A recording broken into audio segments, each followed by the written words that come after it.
right? So the Buddha impartially teaches a great vehicle.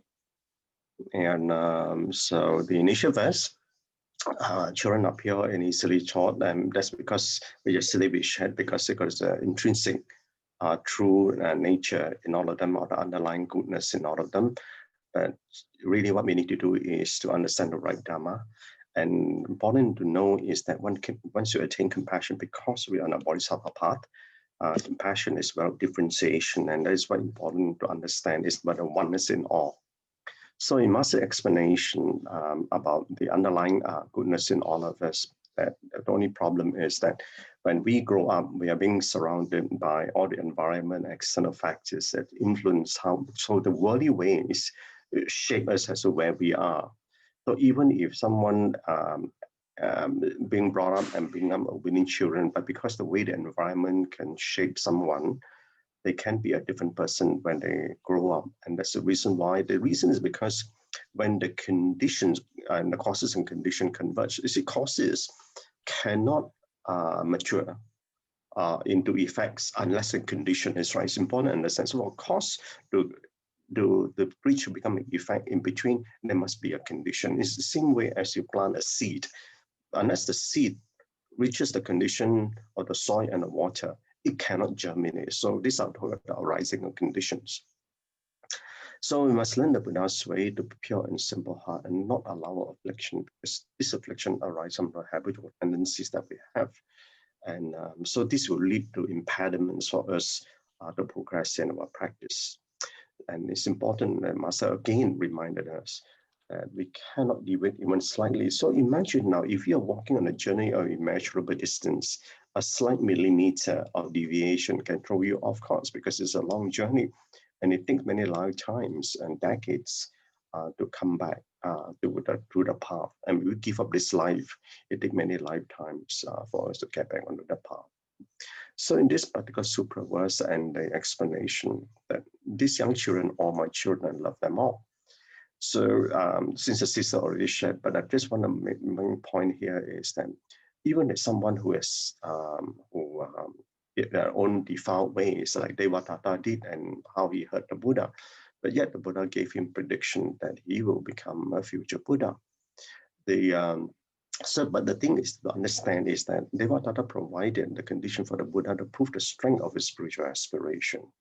So he helped strengthen the Buddha's perseverance and develop his wisdom.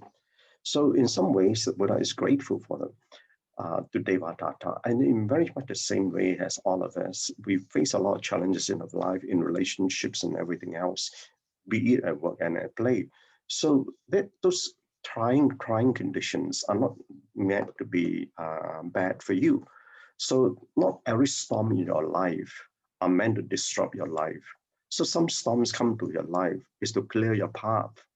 So therefore we need to discern the wisdom behind all these things. Like what Brother Christian asked a question yesterday, that habitual tendencies, are they often referred to as bad or as good? And I will share with you into this contemplation later. So this conversation between Ananda and the Buddha. Now, yesterday, Master explained about Mahakasyapa, who actually prompted Ananda to say that he could have asked the Buddha to stay on, and Buddha asked 3 times about that he could actually stay for a kalpa, but because Ananda didn't ask. So Aniruddha is actually the cousin of Buddha, and Aniruddha and Ananda actually entered into the path at the same time, and the cousins of the Buddha. And Aniruddha has this, he's a clairvoyant because he got divine eyes. So he saw Ananda crying and asked, you need to prompt about a question that they could ask a bit about what happens when the Buddha entered parinirvana and all the bhikkhus were unwilling to learn. So you see, if that's the case, we got to leave them as they are. And in very much the same way as we are today, that we cannot force, we cannot convert someone who doesn't believe in it, in the Buddha Dharma. So very quickly, sorry, I'm rushing through because of the time. And the lessons learned is that we need to have the resolve to accept the Dharma and that it will be ours. So in a much the same way, we need to respect, without respect for a teacher, we will not be able to value the Dharma. And habitual tendencies are our impediment. And but if we do not take care and understand this, and understand ourselves, who we are, it shapes our character. So when you apply the Dharma in your daily life, you grow in your consciousness. Why do you need to grow your consciousness? You need to grow your consciousness to know who you are. Only when you elevate yourself, then you can see yourself. And then you have your change of character to evolve. Otherwise, you'll be stuck as to where we are and won't be able to dig ourselves out. And forever we'll be practicing and trying hard as maybe. So in contemplation, this is a bit of a long contemplation, and I thought I would do this also in response to Brother Chris Chu's point yesterday about the habitual tendencies, whether it's good or bad, and it's all in the mind. So realizing the oneness in all is beyond the minds of many, and we all know that. And we all, because we got a mind that discriminates differences and distinguishes one against the other. But how can there be oneness in right and wrong? Or there is no right or no wrong? Similarly, there is no good and bad. This is the suchness of as is. So unless one's consciousness has grown to realize the suchness of as is, big IS, it's difficult for one to comprehend the profundity of the paradox of the truth. So the truth can also be found in wrong. The truth can also be found in bad. So with the 6 consciousnesses, one sees the phenomena of things as is, and as if that is the conditioned Dharma.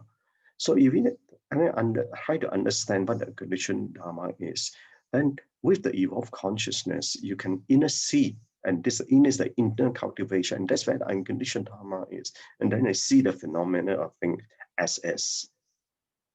All things are marked with emptiness. They are not born or destroyed, neither do they pure or impure, neither do they wax or wane. And this is taken from the Heart Sutra. So the impediment to understand the paradox is found in the encrusted heart and the obscured mind. And that's why we need to uproot this. So from that point of view, habitual tendency is bad. But if habitual tendencies and you see it as is, it is good. So therefore, it's all in the mind. That's the reason why I said yesterday. So purify your heart and mind. So in the paradox of truth, you have realized. Okay. So on relationship, let the stillness sink into you. You will then be in peace of the heart and harmony of the mind. When the heart is in peace, no desire can disturb it. When the mind is in harmony, no emotion can distract it. Okay, brothers and sisters, sorry, it was a very quick sharing because of the time. Thank you. Yeah, thank you so much, Brother Chin, for the fabulous, wondrous sharing. Yeah. Okay, can everyone on your video? So we'll take a quick group photo. Please on your video. Take a group photo of all the 36 of us who are joining now. At the same time, maybe we can hear a few words from Sister Riani. Selamat pagi, Sister Riani. We can welcome our Sister Tzu Chi with your Indonesian greetings. Ayo, I don't expect that you call me now. Actually, it's very great sharing by all the brothers and sisters. Later, we will hear a very good sharing by Brother Tzu Chi about the Palu relief. Very, very touching. I think that's all. Tak ada masa sekarang, you know. Masa, okay. No, okay. I mean, it's already what time now? Okay, and tomorrow I will share. Okay, thank you so much. Yeah. Okay, over to you, Sister Lily and Sister Tzu Chi. Yeah, thank you so much for all the sharing. Yeah, Gan En brothers and sisters, for all the very, very wonderful sharing, Gan En. Okay, over to Sister Lily. Gan En. Hey, good morning. Actually, we still got some time, 3 minutes. Yeah, maybe Sister Lily, you can also share a few words. Oh, okay. So Master said that innocent children are pure and easily taught. So so I think we must have a pure mind to listen to the Buddha's teaching, so that every drops of Dharma water can penetrate into our mind and increase our wisdom.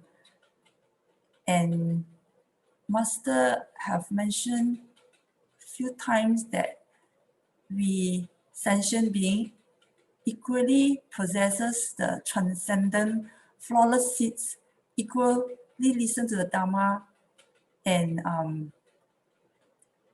can put into the practice.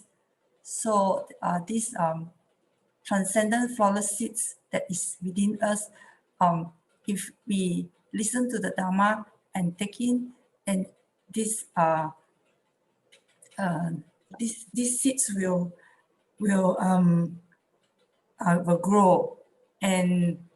will grow even more like Buddha's mind.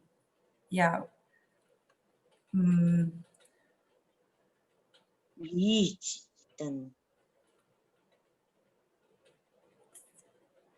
Yeah, okay, I think that's all. So I will proceed with the opening. Yeah, Gan En so much. Gan En.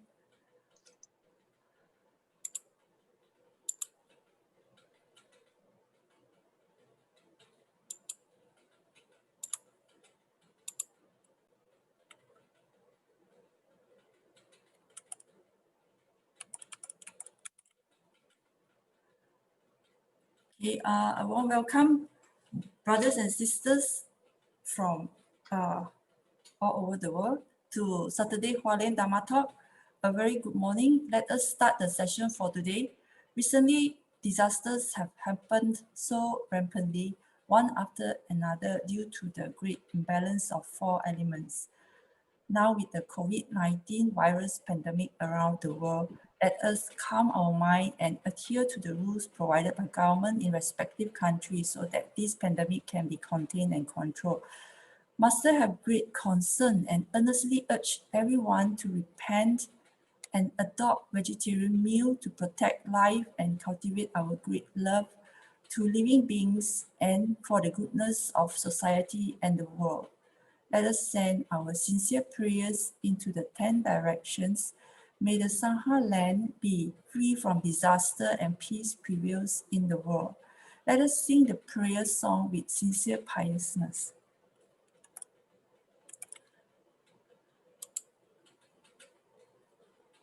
In my heart, I feel deep gratefulness. All my heart is filled with sincere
all minds be purified. May there be peace in the community. May there be no disaster in this world.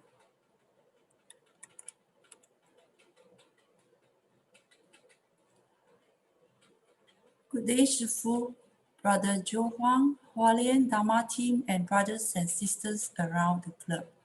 Before we hear review of Wondrous Lotus Sutra, let us invite our Abu Shifus to lead us in paying homage to the Triple Gems. Let us pay our respects for these teachings and explanations to the Buddha and Master Cheng Yen by making 3 sincere bows. Please rise, palms together. First bow. Second bow. Third bow. And a bow to our beloved Shifus who could join us today. Gan En, over to you, Brother Joe.